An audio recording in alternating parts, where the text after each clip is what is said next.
Malegaon blast case में BJP की पूर्व सांसद साध्वी प्रज्ञा ठाकुर समेत सभी 7 आरोपी बाइज्जत बरी। 17 साल बाद एनआईए की स्पेशल कोर्ट ने सुनाया फैसला। सबूतों के अभाव में कोर्ट ने आरोपियों को बरी किया। कहा बाइक में बम प्लांट किया गया, ये साबित नहीं हुआ। कश्मीर से आरडीएक्स लाया गया, इसके भी पुख्ता सबूत नहीं। कोर्ट ने कहा सबूत जुटाने में लापरवाही बरती गई। पंचनामा सही तरीके से नहीं हुआ, फिंगर सैंपल भी नहीं लिए गए। एनआईए कोर्ट ने कहा साजिश का एंगल साबित नहीं हुआ। ब्लास्ट में इस्तेमाल बाइक साध्वी प्रज्ञा की थी, इसके सबूत नहीं। जज ने कहा ब्लास्ट से पहले मीटिंग हुई, एजेंसियों को यह साबित करने में मुश्किल हुई। गवाहों के बयानों में भी स्पष्टता नहीं। केस में गलत तरीके से यूएपीए लगाया गया। कोर्ट ने पीड़ित परिवार को मुआवजा देने के निर्देश दिए। मृतकों के परिजनों के 2-2 लाख और घायलों को 50-50 हजार रुपए का मुआवजा। मालेगांव में 29 सितंबर 2008 को ब्लास्ट हुआ। हादसे में 6 लोगों की मौत हुई, 100 से ज्यादा लोग जख्मी हुए। फैसले के बाद साध्वी प्रज्ञा का बयान। कहा 17 साल तक मुझे अपमानित किया गया, अपने ही देश में आतंकवादी कहा गया, आज निर्दोष साबित हुई हूं। मालेगांव ब्लास्ट फैसले पर सीएम फडणवीस का ट्वीट। बोले आतंकवाद भगवा न कभी था, न है, न रहेगा। उमा भारती ने साध्वी प्रज्ञा को बधाई दी। ट्वीट कर लिखा भोपाल की पूर्व सांसद साध्वी प्रज्ञा निर्दोष साबित हुई हैं, बहुत बधाई, न्यायालय का अभिनंदन।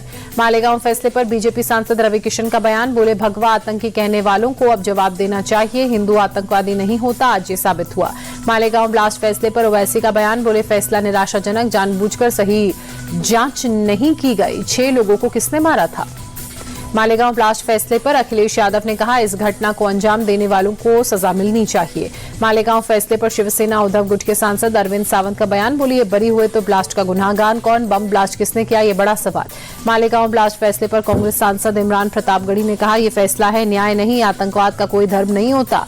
मालेगांव ब्लास्ट केस में एनआईए कोर्ट के फैसले पर कमलनाथ ने कहा कोर्ट का फैसला सबको स्वीकार्य होना चाहिए, कोर्ट के फैसले पर चर्चा नहीं। एनआईए कोर्ट के फैसले को ऊपरी अदालत में चुनौती देगा पीड़ित परिवार। फैसले के खिलाफ हाईकोर्ट में दाखिल करेगा याचिका। राष्ट्रपति ट्रंप ने भारत पर 25% टैरिफ का ऐलान किया। कहा भारत रूस से ज्यादा हथियार, तेल और गैस खरीद रहा है, इसलिए जुर्माना भी वसूलेंगे।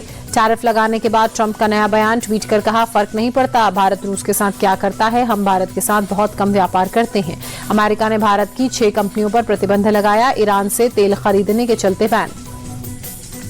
ट्रंप के टैरिफ और जुर्माने के ऐलान के बाद वाणिज्य और उद्योग मंत्रालय ने जवाब दिया। कहा सरकार इस कदम के प्रभावों का अध्ययन कर रही है और अपने राष्ट्रीय हितों की रक्षा के लिए सभी उचित कदम उठाएगी। ट्रंप के टैरिफ वाले बयान पर राहुल गांधी ने कहा ट्रंप ने सही कहा, भारत की अर्थव्यवस्था मर चुकी है। बीजेपी ने देश की इकोनॉमी को पूरी तरह से डेड कर दिया है। सीज फायर को लेकर ट्रंप के बयान पर राहुल गांधी ने कहा ट्रंप ने 30-32 बार युद्ध विराम करवाने की बात कही है, लेकिन पीएम मोदी अब तक जवाब क्यों नहीं दे पाए। कांग्रेस सांसद जयराम रमेश ने तंज कसा। कहा तारीफ ही तारीफ में टैरिफ लग गया, हमें दोस्ती से क्या मिला, देश के लिए ये बहुत बड़ा धक्का है। ट्रंप के टैरिफ लगाने पर कांग्रेस नेता प्रमोद तिवारी ने पीएम मोदी को घेरा। कहा पीएम मोदी की वजह से देश अपमान सह रहा है, उनकी विदेश नीति पूरी तरह से फेल है। ट्रंप के टैरिफ पर अखिलेश यादव ने कहा सरकार 11 साल से दोस्ती करती रही और आज हमें ये दिन देखना पड़ रहा है, ये शुरुआत है बुरे दिनों की। ट्रंप के 25% टैरिफ लगाने पर सपा नेता रामगोपाल यादव ने कहा ट्रंप के इस फैसले के बाद भारत को अब नए सिरे से सोचना होगा। आम आदमी पार्टी सांसद संजय सिंह ने ट्रंप के टैरिफ के ऐलान का बताया भारत का अपमान। कहा पीएम मोदी को इसका कड़ा विरोध करना चाहिए और अपना अगला कदम स्पष्ट करना चाहिए। संसद परिसर में विपक्षी सांसदों का प्रदर्शन। एसआईआर के मुद्दे पर सरकार को घेरा, जमकर नारेबाजी की। प्रियंका गांधी समेत कई बड़े विपक्षी नेता प्रोटेस्ट में शामिल हुए। दिल्ली में बारिश के बाद सफदरजंग अस्पताल की व्यवस्था की पोल खुली। इमरजेंसी की तरफ जाने वाली गैलरी में छत से पानी टपकता नजर आया।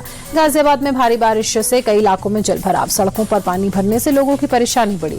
गाजियाबाद में बारिश से हालात बिगड़े। सुशांत एक्वा कॉलेज सोसाइटी में देर रात बड़ा हादसा हुआ, जलभराव के चलते बेसमेंट धंसा, गाड़ियां क्षतिग्रस्त। राजस्थान के बारा में मूसलाधार बारिश से बाढ़ जैसे हालात, रिहायशी इलाकों में पानी भरा।